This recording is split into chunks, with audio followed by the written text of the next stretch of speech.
News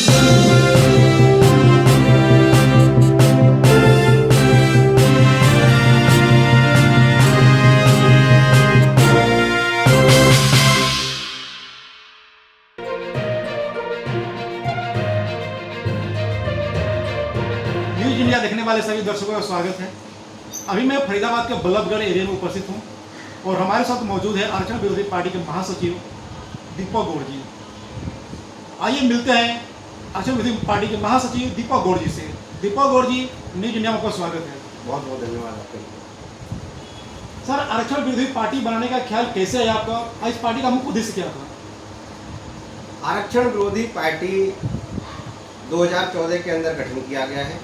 इसका मुख्य उद्देश्य जो है वो देश से जातिगत आरक्षण को समाप्त करना, इसको हटाना और एक नई व्यवस्था को लागू करना।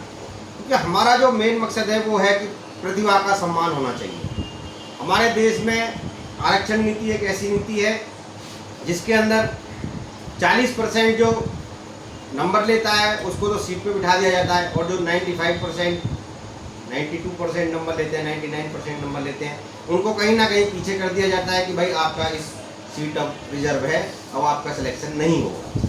तो इससे हमारे देश का ओवरऑल नुकसान हो रहा है। देश की प्रतिभा को अगर हम नकार देंगे तो हम कैसे आत्मनिर्भर भारत को बना पाएंगे, हम कैसे उस सोने की चिड़िया को बना पाएंगे जिसका हम सपना देखते हैं या जब हम जिसकी बड़ी बड़ी बातें करते हैं। हम सबसे पहले अपने टैलेंट को रखें आगे और तब हम देखें क्या है। आज जाति के आधार पर इतना अत्याचार हो रहा है कि एक अमीर आदमी, करोड़पति है, अरबपति है, वो जाति के आधार पर बेनिफिट लेके और वो जाके सिस्टम में घुस जा रहा है, और एक जो गरीब आदमी है, जो जिसका बच्चा टैलेंटेड है, वो वहाँ पे कहीं ना कहीं पिस जा रहा है। तो आप क्या चाहते हैं, जो आरक्षण जो हो जाति के आधार पर हो या आर्थिक आधार पर हो? देखो, हमारा मकसद ना तो आर्थिक आधार का है आरक्षण का, लेकिन हम ये कहना चाहते हैं कि अगर कोई बेनिफिट देना है किसी को तो जरूरी नहीं है उसको सीट रिजर्व की जाए। आर्थिक आधार पे आप सुविधाएं दे सकते हैं। एक बच्चे को अगर कोई आर्थिक रूप से कमजोर है तो उसको हम आर्थिक मदद दे सकते हैं, पढ़ाई में मदद दे सकते हैं, स्कॉलरशिप दे सकते हैं, उसको ड्रेस दे सकते हैं, किताबें दे सकते हैं, हॉस्टल दे सकते हैं, छात्रावास दे सकते हैं। लेकिन ये तो नहीं है किसी को सीट रिजर्व कर दी जाए कि भाई सीट रिजर्व कर दो इसकी, वो भी जाति के आधार पर, चाहे वह करोड़पति है चाहे वो अरबपति है। तो हमारे देश के अंदर ये जो पॉलिटिक्स है वो सारी वोट बैंक की पॉलिटिक्स है, और आरक्षण विरोधी पार्टी और वोट बैंक की पॉलिटिक्स को खत्म करना चाहती है। हम चाहते हैं कि भाई ये जो राजनीति हो रही है ये खत्म हो। आप देख रहे हैं ये जो एक आरक्षण व्यवस्था है ये एक समय के लिए संविधान के अंदर दी गई थी, 10 साल के लिए, लेकिन ये वोट बैंक के लालच में हमारे देश के जो पॉलिटिशियन हैं, जो पार्टियां हैं, चाहे बीजेपी हो चाहे कांग्रेस हो, ये दोनों पार्टियां एक हो जाती हैं इस मुद्दे पे, और हर 10 साल के बाद इसको 10 साल के लिए बढ़ा देती हैं। तो इसको हम ये चाहते हैं कि इसका संसद में विरोध हो, और जब हमारी पार्टी बनेगी, हमारे सांसद विधायक जब चुने जाएंगे तो नेचुरल है कि हम इसको ना तो हम इसको लोकसभा में पास होने देंगे, ना ही हम इसको राज्यसभा में पास होने देंगे। अभी 25 जनवरी 2020 को जो हमारा आरक्षण विधेयक जो पारित किया गया, उसको डेट बढ़ाया गया था, रिन्यू किया गया था, उसमें अपनी पार्टी ने क्या किया?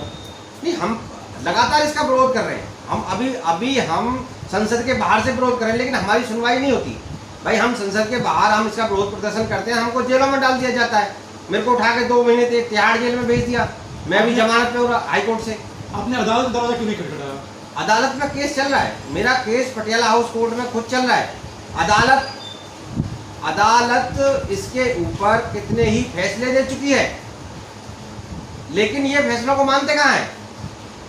अगर एक मुद्दा जहां इनको दिखता है कि भाई ये हम लोग इस पे करेंगे तो देश के अंदर बवाल हो जाएगा, उस मुद्दे पे तो ये क्या नाम है, अदालत का इंतजार करते रहते हैं। अभी आपने देखा राम मंदिर के लिए पिछले 10 साल से बीजेपी से क्वेश्चन किया जाता था, भाई आप क्या कर रहे हैं राम मंदिर पे, कोई विधेयक नहीं ला रहे, कोई कुछ, तो कह रहे थे नहीं हम सुप्रीम कोर्ट का फैसले का इंतजार कर रहे हैं। और जब फैसला आया तो उसके लिए वाहवाही लूटने के लिए वहाँ पे जाके नींव लगाने लगे सभी, और सारे में जैसे इन्होंने ही राम मंदिर बनवाया है, उसमें अदालत का फैसला इनके लिए मान्य था। लेकिन जब इसी अदालत ने पदोन्नति में आरक्षण का जो बिल था उसको खत्म कर दिया था, तब ये जाके उसको राज्यसभा में बिल लेके आ गए। यही बीजेपी कांग्रेस ने मिलकर उसको पास किया। और वही अदालत ने, जब आपने देखा सुप्रीम कोर्ट ने SC/ST एक्ट संशोधन किया था कि भाई इसमें अब बिना IAS IPS अधिकारी के जांच के बिना कोई मुकदमा दर्ज नहीं होगा। तब यही लोग, यही बीजेपी कांग्रेस के जो सांसद हैं, यही फिर दोबारा से बिल ले आए उसको, और उसको सुप्रीम कोर्ट के डिसीजन को पलट दिया। तो इनके लिए सुप्रीम कोर्ट की मान्यता ऐसी बदल जाती है, हर जाति धर्म में देवी देवताओं की मान्यता बदल जाती है ना, कि एक जाति के लोग, एक धर्म के लोग दूसरे देवी देवताओं को मानते हैं, एक दूसरे को मानते हैं। तो ऐसे ही सुप्रीम कोर्ट है इनके लिए कि एक डिसीजन में तो ये सुप्रीम कोर्ट का सम्मान करते हैं, हाथ जोड़ते हैं, दूसरे डिसीजन में उसको पलट देते हैं, कहते हैं नहीं नहीं ये गलत किया है सुप्रीम कोर्ट ने। तो सुप्रीम कोर्ट हमारे यहाँ कहाँ सर्वमान्य मानते हैं ये लोग। एसी एक जो कानून लागू हुआ था उसका क्या विचार है जी, एसी एक जो लागू हुआ था, इस एसी एक उसका क्या विचार है? मैं उसी की बात कर रहा हूँ। SC/ST एक्ट का ही तो इन्होंने पलटा है, उसको 9वीं सूची में डालकर उसको खत्म कर दिया उसमें, और उसको कड़ा कर दिया। अब 6 महीने तक जमानत नहीं है। 6 महीने तक अगर कोई झूठा आरोप लगा देता है तो 6 महीने तक जमानत नहीं है, और अगर जो लगाने वाला है उसके लिए कंपनसेशन है, 1 लाख 2 लाख 3 लाख दक्षिणा भी है उसके लिए। लेकिन अगर वो केस झूठा निकलता है, 10 साल जो आदमी जेल में रहा, जिसने मुकदमे झेले, उसके लिए कोई कंपनसेशन नहीं है कि झूठा केस लगाओ, फंसाओ, 10 साल तक वहाँ पे रहा, तो उसके लिए भी तो कोई होना चाहिए कुछ प्रावधान, लेकिन नहीं है उसमें। आरक्षण विरोधी पार्टी के तौर पे आपने अभी आरक्षण हटाने के लिए क्या क्या कार्यक्रम रखा आपने? देखो, हम अभी पहले हमने 2008 से अपनी मुहिम स्टार्ट की थी। 2014 तक हम संसद पर जंतर मंतर धरना प्रदर्शन करते रहे, लेकिन हमारी सुनवाई जब देखा हमने 6 साल के अंदर नहीं हो रही, 2014 में हमने पार्टी रजिस्टर्ड करा दी। अब हमारा मकसद है विधानसभाओं में, लोकसभाओं में चुनाव लड़ना और जीत कर जाना, और इसका विरोध संसद के अंदर करना। क्योंकि संसद में चाहे जितनी भी पार्टियां हैं, मैं किसी का नाम लूँ या न लूँ, चाहे बीजेपी हो, कांग्रेस हो, जेडीयू हो, आप हो, सपा हो, बसपा हो, जजपा हो, कोई भी एक भी सांसद इस आरक्षण के विरोध में नहीं है। ना ही आपने आज तक देखा होगा कोई, मेरे हिसाब से कोई सिंगल वोटिंग भी कहीं नहीं आती है। कोई विधेयक में कोई सिंगल वोटिंग, कोई नेगेटिव नहीं होती है। जो भी बिल पास होता है वो पूरे बहुमत से ही पास हो जाता है। तो ये एक बड़ा दुर्भाग्य है देश का। तो हम इसी पे काम कर रहे हैं कि भाई हम ऐसे सांसद विधायक पैदा करेंगे। ये जो पार्टी बनी है वो इसीलिए बनी है कि आरक्षण के विरोध में एक डेवलपमेंट होगा, और इस व्यवस्था को, हमारे देश से जो कोड है इसको हटाया जाए। और ये संसद से ही संभव है, सुप्रीम कोर्ट से या कोई किसी और से इस समस्या का समाधान है नहीं। इसलिए हमें संसद में जाना पड़ेगा, और संसद में जाके इसका विरोध करना पड़ेगा। और जिस दिन वोटिंग का दिन होगा उस दिन वोटिंग करनी पड़ेगी नेगेटिव। आपको पता है 2/3 बहुमत से इसको बढ़ाया जाता है, और इसको रोकने के लिए 1/3 बहुमत चाहिए। तो हम बहुत छोटे टारगेट के लिए काम कर रहे हैं। हमारे यहाँ कोई काम प्रधानमंत्री और मुख्यमंत्री बनने के लिए नहीं हो रहा है, हमारे यहाँ हो रहा है विधायक, इस विधेयक को पास करने से रोकना है। तो रोकने के लिए हमें 1/3 बहुमत चाहिए, और 1/3 बहुमत हम जुटा लेंगे, हमें पूरा उम्मीद है। अभी बिहार में इलेक्शन होने वाले हैं, उस इलेक्शन में आप पार्टी कहाँ खड़ी कर रहे हैं, उसकी क्या तैयारी कर रहे हैं आप? बिहार इलेक्शन में हम सभी सीटों पर तैयारी कर रहे हैं। बाकी समय के साथ अभी हमारी जो लिस्ट है वो फाइनल होनी शुरू हो जाएंगी कि भाई हम कहाँ कितने उम्मीदवार लड़ाए। पिछली बार में हमने 27 सीटों पर चुनाव लड़ाया था, और अच्छा हमारा रिजल्ट आया। आप आरक्षण विरोधी पार्टी का रिजल्ट देख सकते हैं। और अब हमें और ज़्यादा उम्मीद है कि हम आगे ज़्यादा से ज़्यादा सीटों पर लड़ेंगे और अच्छे से अच्छा रिजल्ट लाएंगे। और बिहार विधानसभा में हमारे MLA जाएंगे, और वहाँ से आरक्षण विरोधी एक आवाज़ बुलंद होगी विधानसभा में। आरक्षण विरोधी पार्टी का जो वहाँ पे जो मुख्य एजेंडा है बिहार में, वो क्या क्या मुद्दा लेकर चल रही है? देखो, हमारा मेन एजेंडा सिर्फ एक है कि देश से गरीबी हटानी है। देश में जो बिहार के अंदर जितनी गरीबी है, लाचारी है, बेरोजगारी है, शायद ही किसी प्रदेश में हो बिहार के अंदर। क्योंकि बिहार का ज़्यादातर मजदूर या तो दिल्ली में या मुंबई में या बड़े बड़े शहरों में, सूरत मूव कर रहा है। वहाँ पे काम नहीं है, रोजगार नहीं है, सरकार का ध्यान नहीं है। सबसे बड़ी बात है कि सरकार में हमारा मेन जो मकसद है, अगर हम बिहार में कहीं ना कहीं हमारे सरकार बनती है या हमारे सहयोग से भी सरकार बनती है, तो हम उसमें इंडस्ट्रियल डेवलपमेंट का काम तो जरूर करेंगे कि सबसे पहले वहाँ ऐसी इंडस्ट्री डेवलप की जाए, और जो हमारे बिहार की जो प्रतिभा है, जो पलायन कर रही है, उसको वहाँ पे रोका जाए, और वहाँ पे इंडस्ट्री में उनको एक मौका दिया जाए काम करने के लिए। जो हमारे चैनल देख रहे हैं न्यूज़ इंडिया, उन दर्शकों को आप क्या संदेश देना चाहेंगे?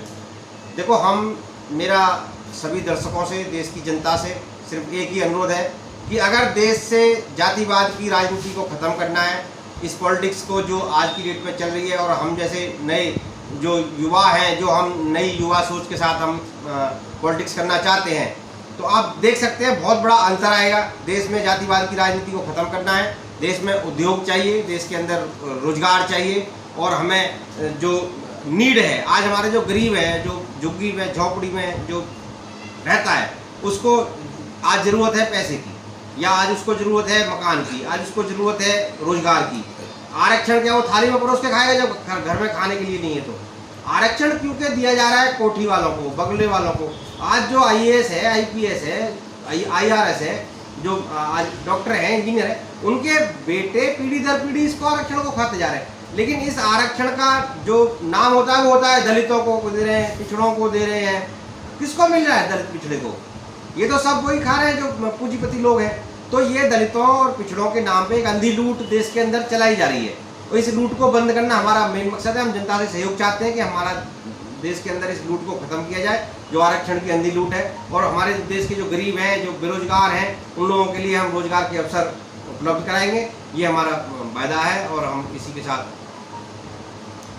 तो आपने देखा आरक्षण विरोधी पार्टी के महासचिव दीपक गौड़ जी ने कितने अच्छे शब्दों में कहा कि विकास को बिहार को डेवलप की ओर ले जाना है, जातिगत आरक्षण को अगर हटाना है, और ये जो हमारे जो बिहार से प्लान करे, प्रदेश प्लान करे, उसको रोकना है, तो आरक्षण विरोधी पार्टी को बहुमत से विजयी बनाए। इन्हीं शब्दों के साथ कैमरामैन नीरज के साथ शंभू पांडे, न्यूज़ इंडिया, दिल्ली।